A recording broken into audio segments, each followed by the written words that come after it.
ರಾಜ್ಯಸಭೆಯ ಇಂದಿನ ಕಲಾಪದ ಆರಂಭದಲ್ಲಿ ಸಚಿವರಾದ ಪ್ರತಾಪ್ ರಾವ್ ಜಾಧವ್, ಎಸ್ಎಸ್ಸಿ ಸಿಂಗ್ ಬಘೇಲ, ಅನುಪ್ರಿಯಾ ಪಟೇಲ್, ಸುರೇಶ್ ಗೋಪಿ ಮತ್ತಿತರರು ತಮ್ಮ ಸಚಿವಾಲಯಗಳಿಗೆ ಸಂಬಂಧಪಟ್ಟ ಕಾಗದ ಪತ್ರಗಳನ್ನು ಮಂಡನೆ ಮಾಡಿದರು. ಈ ವೇಳೆ ವಿರೋಧ ಪಕ್ಷದ ನಾಯಕ ಮಲ್ಲಿಕಾರ್ಜುನ ಖರ್ಗೆ ಸೇರಿದಂತೆ ಹಲವು ಸಂಸದರು ಇತರ ವಿಚಾರಗಳ ಕುರಿತು ಸದನದ ಗಮನ ಸೆಳೆಯಲು ಯತ್ನಿಸಿದಾಗ ಗದ್ದಲದ ವಾತಾವರಣ ನಿರ್ಮಾಣವಾಯಿತು. ಗದ್ದಲದಿಂದಾಗಿ ಸಭಾಪತಿ ಸಿಪಿ ರಾಧಾಕೃಷ್ಣನ್ ಅವರು ಕಲಾಪವನ್ನು ಮಧ್ಯಾಹ್ನ 12 ಗಂಟೆಗೆ ಮುಂದೂಡಿದರು. श्रीमान बंगेश चौधरी जी नाम के समक्ष उल्लिखित दस्तावेज में सदन के पटल पे रखती हूँ. At serial number 1E in today's revised list of business. Thank you, sir. जो वक्तव्य में दर्शाई गई है को सदन के पटल पर रखता हूँ. This may please be considered as read. Thank you. I am asking him to conclude, not to you. I told you I am coming. I told you I am coming back to you. No, this is you not don't understand. Sir, I am raising a new point. Here, the Ram Mandi want to Prime Minister constituted just to make and they are responsible.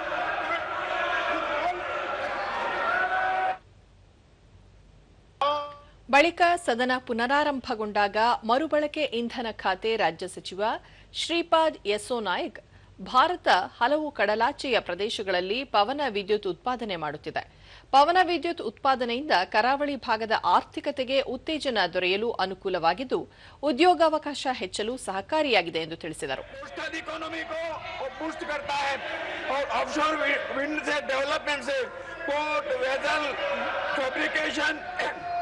Marine logistic और coastal industries को बढ़ावा मिलता है, जिससे नए employment की generation पैदा होती है. ನಾಮನಿರ್ದೇಶಿತ ಸದಸ್ಯೆ ಸುಧಾಮೂರ್ತಿ, ದೇಶದ ಹಲವು ಪ್ರದೇಶಗಳಲ್ಲಿ ಬರಗಾಲ, ಪ್ರವಾಹ ಮತ್ತು ಚಂಡಮಾರುತದ ಪರಿಸ್ಥಿತಿ ನಿರ್ಮಾಣವಾಗಿರುವ ಕುರಿತು ಆತಂಕ ವ್ಯಕ್ತಪಡಿಸಿದರು.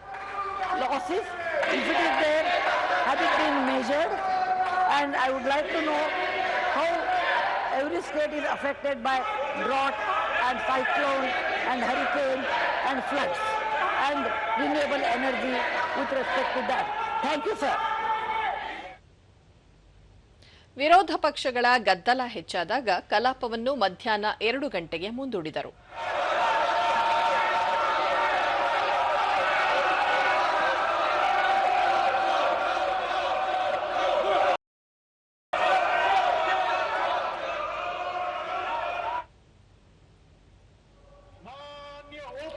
ಕಲಾಪ ಆರಂಭವಾದಾಗ ಕೇಂದ್ರ ಕಾನೂನು ಮತ್ತು ನ್ಯಾಯ ಖಾತೆ ರಾಜ್ಯ ಸಚಿವ ಅರ್ಜುನ್ ರಾಮ್ ಮೇಘ್ವಾಲ್ ನ್ಯಾಯ ಮಂಡಳಿಗಳ ಸುಧಾರಣಾ ಮಸೂದೆ 2026 ಪರಿಗಣನೆ ಮತ್ತು ಅನುಮೋದನೆಗಾಗಿ ಮಂಡನೆ ಮಾಡಿದರು.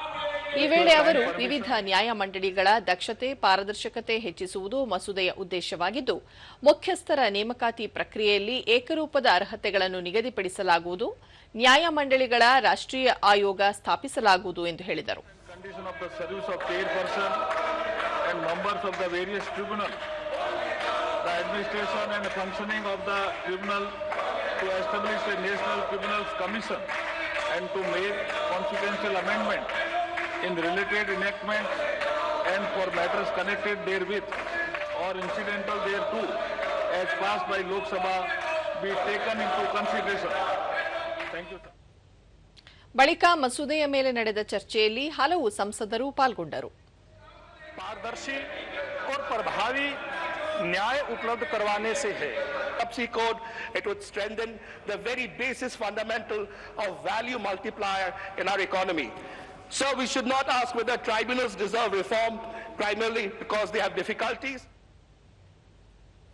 ಮಸೂದೆಯ ಮೇಲಿನ ಚರ್ಚೆಗೆ ಉತ್ತರಿಸಿದ ಸಚಿವ ಅರ್ಜುನ್ ರಾಮ್ ಮೇಘ್ವಾಲ್, ಕೇಂದ್ರ ಸರ್ಕಾರ ನಿರಂತರವಾಗಿ ಎಲ್ಲ ವಲಯಗಳಲ್ಲಿ ಸುಧಾರಣಾ ಕ್ರಮಗಳನ್ನು ಕೈಗೊಳ್ಳುತ್ತಿದ್ದು, ದೇಶದ ವಿಕಾಸ ಯಾತ್ರೆಗೆ ಹೊಸ ವೇಗ ನೀಡುವುದು ಪ್ರಮುಖ ಉದ್ದೇಶವಾಗಿದೆ ಎಂದು ತಿಳಿಸಿದರು. ಭಾರತ ವೇಗವಾಗಿ ಅಭಿವೃದ್ಧಿ ಹೊಂದುತ್ತಿರುವ ಆರ್ಥಿಕತೆ ಹೊಂದಿದ್ದು, ಜಗತ್ತಿನ ಪ್ರಗತಿಯಲ್ಲಿ ಮಹತ್ವದ ಪಾತ್ರ ವಹಿಸುತ್ತಿದೆ. ಆಧುನಿಕ ಅಗತ್ಯಕ್ಕೆ ತಕ್ಕಂತೆ ಎಲ್ಲ ಕ್ಷೇತ್ರಗಳಲ್ಲೂ ಸುಧಾರಣೆ ಕೈಗೊಳ್ಳಲಾಗುತ್ತಿದೆ ಎಂದರು. न्याय के इतिहास में पहली बार ही ऐसा हुआ होगा कि विभिन्न हाईकोर्ट्स में दलित, मूल, ओबीसी और आदिवासी समाज के जजेस अपॉइंट हो रहे हैं और उनकी संख्या बढ़ रही है. आपकी जानकारी के लिए मैं बता रहा हूं. रिकमेंडेशन कॉलेजियम ही करता है, ये बात ठीक है। ಬಳಿಕ लेकिन फिर भी हम ನ್ಯಾಯಮಂಡಳಿಗಳ ಸುಧಾರಣಾ ಮಸೂದೆಗೆ ಅನುಮೋದನೆ ನೀಡಲಾಯಿತು. में SC ST OBC वुमन और माइनॉरिटीज के नाम भेजे जाए, हम ही कहते हैं साहब, ये सबका साथ सबका विकास हमारी प्राथमिकता है और उसी के कारण संख्या बढ़ी है। ಬಳಿಕ ಕಲಾಪವನ್ನು ನಾಳೆ ಬೆಳಗ್ಗೆ 11 ಗಂಟೆಗೆ ಮುಂದೂಡಲಾಯಿತು. Lok Sabha be taken into consideration. Those in favor will please say aye. Those against will please say no. I think the ayes have it, the ayes have it, the ayes have it. The motion is adopted. To meet at 11 a.m. on Wednesday, the 12th August 2026.